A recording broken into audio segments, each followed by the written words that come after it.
Chapter 3. Samantha woke as one of her maids opened the curtains. The sun was just over the horizon, and it seemed just minutes since she dropped off. She groaned and pulled the bed coverings over her head. "I'm sorry, Your Highness," Ardra said, "but you did say you wanted to attend the Cone horse fair. You said the master of the horse wouldn't wait for you if you were late." "The horse fair!" Samantha threw off the bed coverings, the disturbing colors of the previous night buried underneath her excitement. According to Darhauer, she'd find some of the finest horseflesh in the joined kingdoms there. She'd finally be able to replace a Muffet with a horse that knew the meaning of the word gallop. She jumped out of bed and scrambled into a simple riding outfit her maids had waiting for her.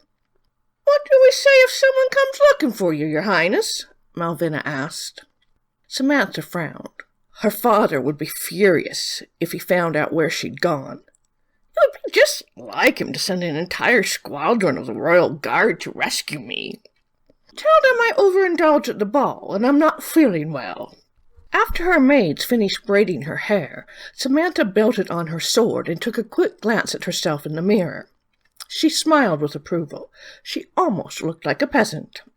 If she ordered her guards not to wear their surcoats, no one at the fair would ever know she was the crown princess. The master of the horse scowled at Samantha when she arrived. He and his two assistants were mounting up. Most people found Darhauer intimidating, if not downright terrifying. The princess thought he liked it that way. It's not his fault someone carved horizontal lines all over his face. But does he have to wear his hair in those stupid Sonoyan braids? Still, she grinned at him. "You thought you were going to get away without me." Darhauer scowled deeper, but she saw the smile hidden beneath the scowl. "I'd hope the late night would cause you to oversleep, Your Highness. You know how His Majesty would feel about this excursion." She laughed easily, as she always did with Darhauer. "I suggest we not tell him. But don't call me Your Highness today. I don't want anyone to know who I am. A simple milady will do." The stable lads brought horses for her and her bodyguards.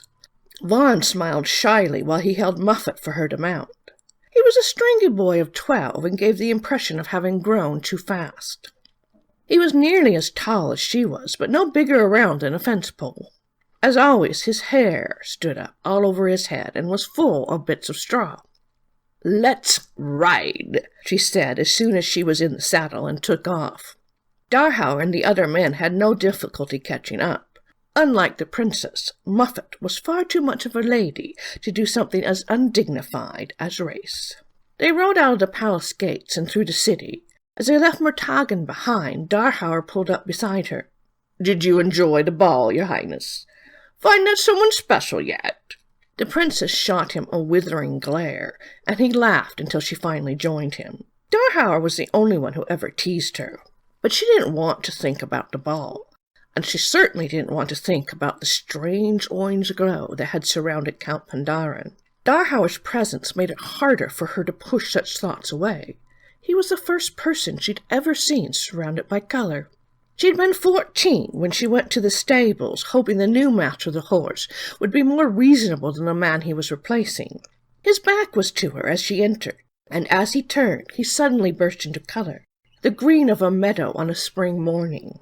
Part of her had been terrified by the strange colors, but the peace that accompanied the green calmed her fear. She'd known immediately that Darhauer would become a close friend, and unlike nearly everyone else, she'd never been afraid of him. Darhauer was happy as he rode beside the princess. He'd had little joy in his life, but every moment he spent in the princess's presence was a gift from the goddess, both unexpected and undeserved. "I want to thank you, Your Highness, for intervening to save Vaughn's job. His family would have been hard-pressed if he lost it." The princess laughed, her eyes full of mischief. "Holy Sudas, she's beautiful." "Vaughn's a sweet boy, and it was hardly his fault the older boys gave him so much ale he puked all over Count Pandaren's shoes. I wish I'd been there to see it." Darhauer chuckled.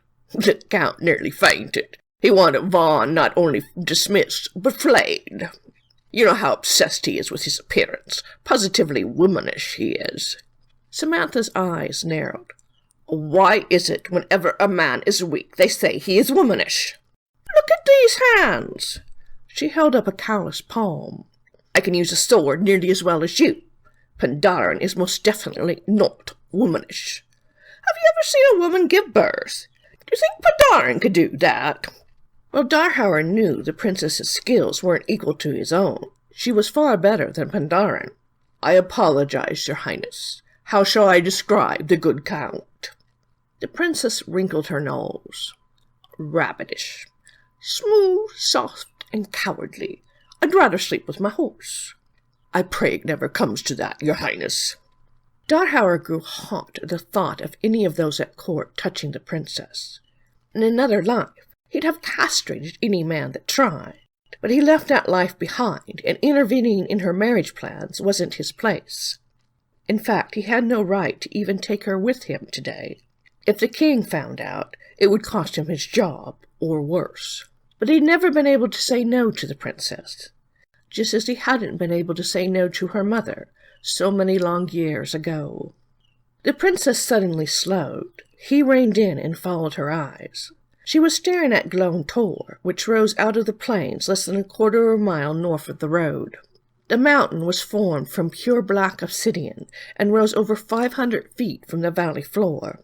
Shaped as an almost perfect pyramid with the top chopped off, its sides were as smooth as glass, which made climbing it impossible except by the staircase carved into one side. Wide ledges circled it at 1/3 and 2/3 of its height. It couldn't be a natural phenomenon, but he couldn't imagine how it could have been built either.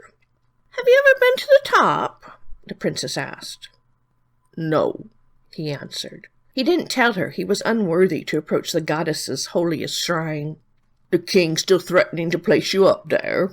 Samantha laughed at the long-standing joke. Regularly. And now I think about it, the old ways of choosing husbands for princesses might not be such a bad idea.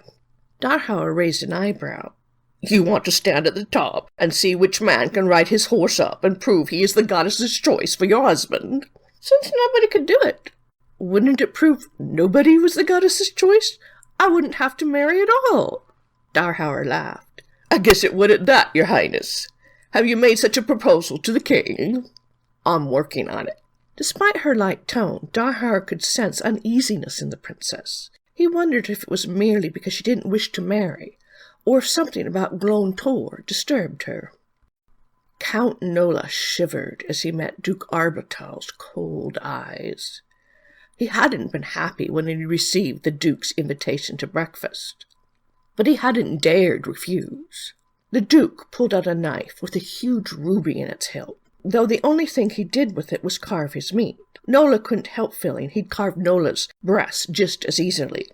You have a daughter near her highness's age, Arbital said once the servants had withdrawn. Wondering at the relevance of the question, Nola took a sip of his biat, a rich creamy beverage made from roasted biat beans and sweet cream. Sheeta's a year older than the princess. They were close as children, but her highness grew jealous of Sheila's beauty. They haven't had much to do with each other recently. Order Sheila to renew the friendship immediately. Nola coughed. Forgive me, your grace, but I am uncertain how my daughter's friendships are any business of yours. Everything about her highness is my business. I will marry her. No chit is going to keep me from the throne that should have been my right by blood. I need to know how to attract the princess. If I have a rival, I need to know who. Arbital carved another piece of meat. It is possible Sheila might be able to learn such information. Nola shrugged, trying to convey indifference. Arbital picked up a piece of meat with the tip of his knife. Don't think you can toy with me, Nola. You can help me gain the throne and see your estates expanded into the king's land. Or... Arbital put the meat in his mouth, and the count lost his appetite.